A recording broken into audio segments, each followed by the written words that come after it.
Muy bien, 6 de la mañana con 37 minutos. Tuvimos un problema técnico, reitero, eso no nos permitió empezar a la hora habitual. Tardamos unos minutos. Lo hicimos inicialmente a través de nuestra señal de radio. Ahora ya estamos conectados a través del Facebook Live. Así que saludos cordiales. Algunos ya estaban preocupados que no salíamos al aire. Bueno, ya estamos al aire justamente con nuestra señal, nuestras entrevistas el día de hoy. Tendremos una muy buena, muy interesante agenda de entrevistas. En minutos dialogaremos con Enrique Pita, vicepresidente del Consejo Nacional Electoral.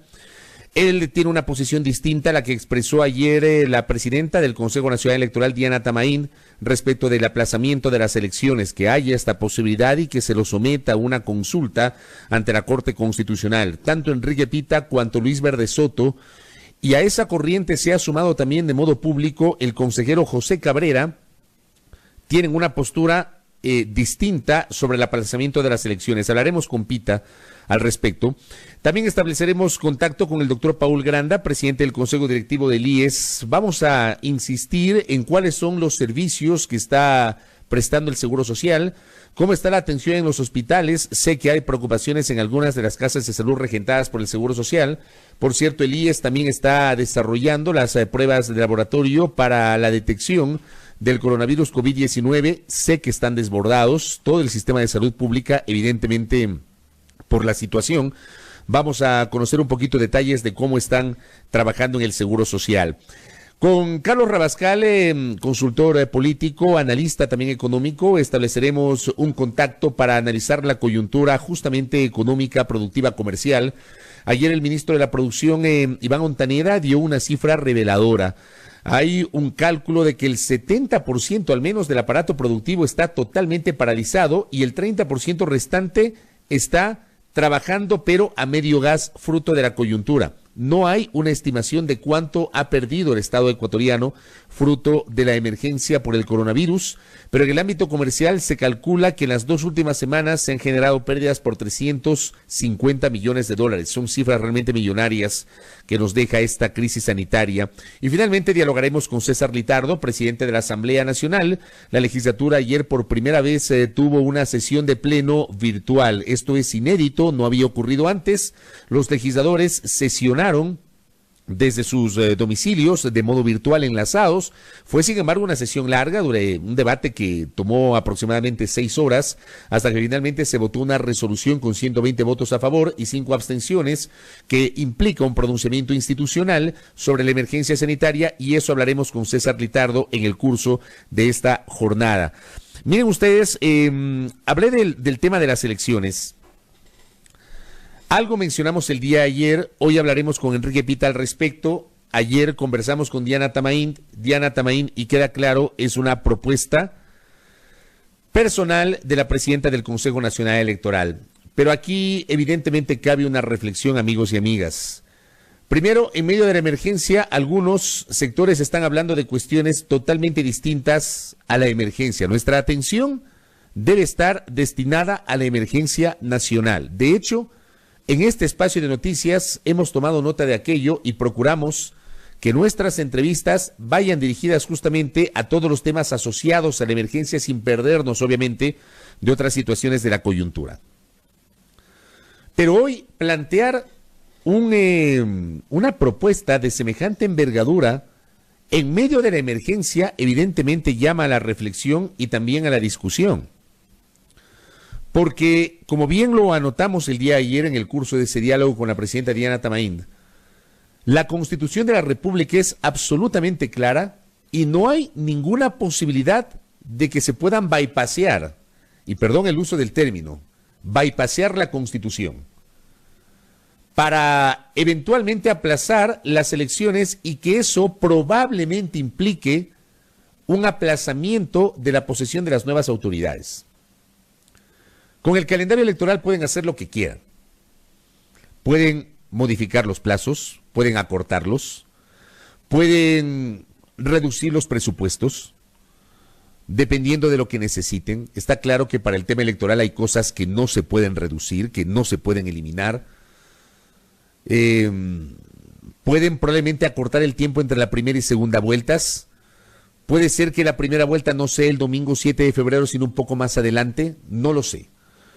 Pero con los plazos y con el cronograma o el calendario regresivo, el Consejo Nacional Electoral tiene la potestad de hacerlo como considere, precautelando evidentemente los plazos posteriores que tienen que ver con la evacuación de recursos que los diferentes sujetos políticos puedan presentar tanto a nivel del Consejo Nacional Electoral cuanto a nivel del Tribunal Contencioso Electoral. Pero con lo que no pueden hacer nada es con las fechas de posesión de las nuevas autoridades. Indefectiblemente, el 14 de mayo del 2021 debe posesionarse una nueva Asamblea Nacional, porque así manda la Constitución. Inevitablemente, ineludiblemente, el 24 de mayo del 2021 debe posesionarse el presidente y vicepresidente de la República que elijamos los ecuatorianos en el proceso electoral previo. No existe constitucionalmente la posibilidad de que un gobierno o una asamblea o un alcalde o un prefecto o concejales o miembros de juntas parroquiales o parlamentarios andinos, que son cargos de elección popular, puedan prorrogarse más allá del tiempo que establece la norma constitucional. Y miren ustedes, ayer también hicimos esta reflexión. Basta simplemente con mirar lo que pasó en las elecciones del año pasado, cuando esta serie de recursos que fueron interpuestos por varios actores políticos y que no fueron evacuados de forma mucho más rápida, mucho más ágil por el Tribunal Contencioso Electoral, bueno, ahí también se ha mencionado que los plazos eran mucho más flexibles, que no eran tan rigurosos como finalmente se ha incorporado hoy a partir de las reformas que fueron aprobadas de cara a las elecciones del próximo año.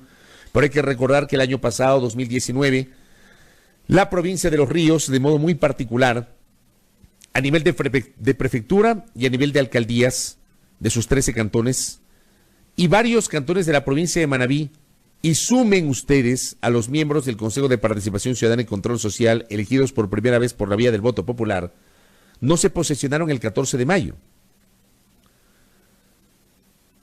Y aunque no se posesionaron el 14 de mayo, esas municipalidades o esas prefecturas se quedaron en acefalía porque las autoridades salientes no tenían posibilidad legal ni constitucional de prorrogarse en sus funciones. Es decir, luego del 14 de mayo, los alcaldes salientes no podían firmar ni siquiera un memorándum, menos disponer el uso de recursos o algún tipo de mecanismo adicional propio de sus funciones, porque no existe esa prórroga. Entonces, creo yo que es una propuesta que no tiene ningún asidero constitucional, que no pasa de ser una idea, porque además hay otro elemento. Los recursos para las elecciones del próximo año no han sido asignados aún. Se supone que esos recursos serán empleados el próximo año y les pongo algunos ejemplos. Hay alguna gente que no entiende el desarrollo de determinados términos en materia electoral. Una cosa es el presupuesto para la función electoral de cara a las elecciones. Otra cosa es el fondo partidario que entrega el Estado a las organizaciones políticas para sus diferentes ejercicios democráticos internos. Y otra cosa es el fondo de promoción electoral que el Estado utiliza para que los sujetos políticos puedan invertir en publicidad en los medios de comunicación. Son tres términos totalmente distintos. En el tema del presupuesto, ayer la presidenta Diana Tamaín nos dijo que ese presupuesto de 145 millones, luego de hacer una serie de corridas y una serie de reformulaciones, esa idea de 145 millones frente a la coyuntura se la puede reducir a 122 millones de dólares. 123 millones de dólares, lo dijo ayer en este espacio. El fondo partidario es una norma constitucional ineludible. Los partidos políticos, con base en una resolución del Consejo Nacional Electoral, reciben recursos asociados justamente a los resultados que hayan obtenido en las elecciones anteriores. Eso dice la Constitución. Y el Fondo de Promoción Electoral, que son igualmente recursos que el Estado necesariamente asigna para el pautaje en los medios, porque la propia Constitución prohíbe que los sujetos políticos puedan contratar de modo privado publicidad en los medios. Recuerden ustedes que en el año 2006, para las elecciones del 2006, de cara al gobierno que se posesionó en 2007, en 2006 fue la última ocasión que los sujetos políticos podían utilizar recursos privados. Este tema evidentemente ha generado una gran discusión, pero para reformularlo se requiere una modificación de carácter constitucional. Entonces, diferenciemos los términos, no confundamos los términos. Pero son recursos que no están asignados en el presupuesto de este año.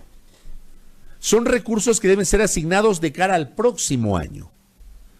Entonces, hablar hoy de un aplazamiento del proceso electoral con base en las necesidades presupuestarias de este año, creo yo, no cabe. Y no cabe porque además todavía tienen que transcurrir algunos meses.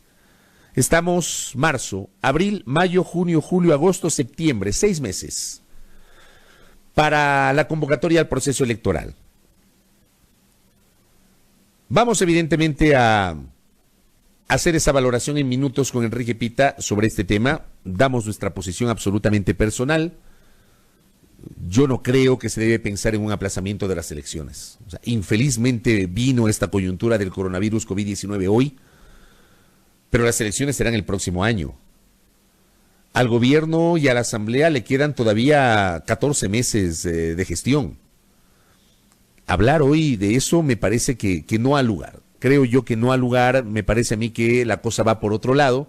Si se piensa en el tema presupuestario, bueno, generen ahorros, reduzcan el presupuesto, hagan las corridas necesarias, pero el próximo año tiene que haber elecciones, sin duda alguna. Yo creo que ese es un debate en el que además, con base en esa propuesta, en esa idea personal de la presidenta del CNE, algunos actores políticos y otros líderes de opinión ya se han cogido para evidentemente generar una corriente de opinión en torno a este tema, incluso confundiendo los términos, no entendiendo y no explicando al común de los ciudadanos que no conoce la diferencia entre el presupuesto, el fondo partidario y el fondo de promoción electoral. Y por otra parte, amables oyentes, paso a hablar un poquito de la emergencia rápidamente, porque a partir del día de hoy el toque de queda iniciará a las 2 de la tarde. 2 de la tarde. Póngale ojo, planifique su día, si es que pensaba salir al supermercado o a la farmacia, no a pasear por la calle. Al supermercado, a la farmacia, a la panadería, a la tienda. Planifique su día porque a las 2 de la tarde empieza el toque de queda. Pero ayer me quedé impresionado. Créanme, me quedé impresionado. Yo les decía que en la mañana me habían escrito y me habían alertado sobre que el tráfico en Quito en algunos sectores era como en un día normal, que había muchos vehículos en la capital. Ayer alertamos en este espacio de noticias en el curso de la mañana. Bueno, ayer, hacia el mediodía, cuando salí de la radio y me estaba dirigiendo a la casa, yo me quedé impresionado por la cantidad de vehículos que encontré sobre la avenida Amazonas, sobre la Galo Plaza Lazo, en el norte de la capital, en la zona de Carcelén. Una cantidad de vehículos similar a la de un domingo de feriado. Domingo cualquiera, pero digamos un domingo de feriado, un domingo que tal vez se generó con un puente vacacional, ya que hay gente que sale de Quito, que se va a la playa o que se va a cualquier otro lado. Poca gente en Quito, pero había tráfico. No el tráfico habitual, pero había tráfico. ¿Qué hacía la gente en la calle? Incluso gente circulando en vehículos cuyas placas tenían restricción el día de ayer. Ayer había restricción para las placas impares. Yo me encontré con unos 2 o 3 vehículos en la calle con placas que terminaban en número impar. No respetamos y no entendemos nada. Una cola impresionante en el acceso a un supermercado en el norte de la capital. Toditos se pusieron de acuerdo para ir en ese momento al supermercado. En ese momento, igualitos. No hemos entendido nada. No comprendemos lo que está pasando. No asimilamos la emergencia que está viviendo el mundo y que está viviendo el Ecuador. 27 muertos, 1.082 casos confirmados, 1.311 casos con sospechas. Si hablamos de Quito, amigos y amigas, en Pichincha tenemos 72 casos, de los cuales 70 hay en Quito. 70. Y 2 en el cantón Rumiñahui. Y hay gente que no lo entiende, hay gente que no lo asimila. Hay gente que sale a la calle a pasear. Venía yo acá a la radio sobre las 6 de diciembre, específicamente en la esquina de las 6 de diciembre y Los Pinos. Había 3 personas que salieron a trotar. Salieron a trotar. Yo sé que seguramente es parte de la rutina, ¿no?, de estas personas. Pero la rutina, lamentablemente, todos la hemos tenido que alterar. Todos hemos tenido que alterar. Pero hay gente que no le importa, que le vale, que le da lo mismo. Salen a trotar a las 5:30 de la mañana. Y salen en grupo. 3 personas trotando en grupo. Sin guardar la distancia que tienen que guardar. Ayer, por ejemplo, el colega Carlos Luis Carrillo de Coavisa presentaba un video que salió en el noticiero de la situación en algunos barrios donde para alguna gente no pasa nada. No pasa nada. Salen sin mascarilla, están paseando, están conversando, pegaditos, agarrados de la mano. De verdad que no terminamos de entender. No comprendemos la magnitud de la crisis sanitaria que está enfrentando la República. Por ese tipo de cosas, para que no veamos tan lejos lo que pasa en Guayas, que mucha gente aquí en Quito ve muy lejos lo que pasa en Guayas. Lo de Guayas es terrible, terrible. Pero en Quito tenemos un considerable número de casos. Pichincha es la segunda provincia después de Guayas, claro, de lejos, pero termina siendo la segunda provincia, amigos y amigas. Y aquí, por ejemplo, nos dice Rubén Ayala, ya no hay nadie que controle en Quito, todos se llevaron a Guayaquil. Yo estoy de acuerdo con usted, Rubén, en que probablemente falta más control. Pero no pretendamos tener un policía en cada casa. No pretendamos que la policía actúe como niñeros o niñeras para controlar nuestro accionar, porque hay una cosa que se llama corresponsabilidad ciudadana. Vean, las críticas al gobierno hay que hacerlas en lo que cabe. En lo que cabe. Pero responsabilizar al gobierno, a la policía, a los militares, al sistema de salud de que la gente sale a la calle y respetando la restricción o pensando que es un día normal, esa ya no es responsabilidad de las autoridades, es nuestra, de ustedes, nuestra responsabilidad. Tomemos nota de aquello. Ojo, hoy el toque de queda empezará a las 2 de la tarde. Los culpables, nosotros, los ciudadanos. No solamente las omisiones o los errores que sí las han cometido las autoridades, que además los hemos mencionado en este espacio de noticias. Una vez más, llamo a la reflexión pública. Quedémonos en la casa, hagamos el esfuerzo, quedémonos en la casa. Ya mismo, todavía no lo tenemos Enrique Pita. Ok, en minutos estaremos ya con el enlace con Enrique Pita. Antes, hablando de otro tema que ayer me generó una tremenda preocupación, asociada justamente a la emergencia. La colega periodista de la cadena de televisión Ecuavisa, María Cecilia Largacha, publicó un hilo que a mí me conmocionó, me espeluznó, porque da cuenta de lo que está pasando en el sistema de salud y que no están funcionando las cosas como nos vende el gobierno a través de varios de sus voceros, que no terminan de reconocer las dificultades que efectivamente hay en el sistema de salud. María Cecilia Largacha escribió: les cuento qué ha pasado. Ah, no, este no es. Denme un segundo. Este es el posterior hilo que ella publicó. Lo vamos a ver por acá, porque es una descripción realmente impresionante, ¿no? A ver.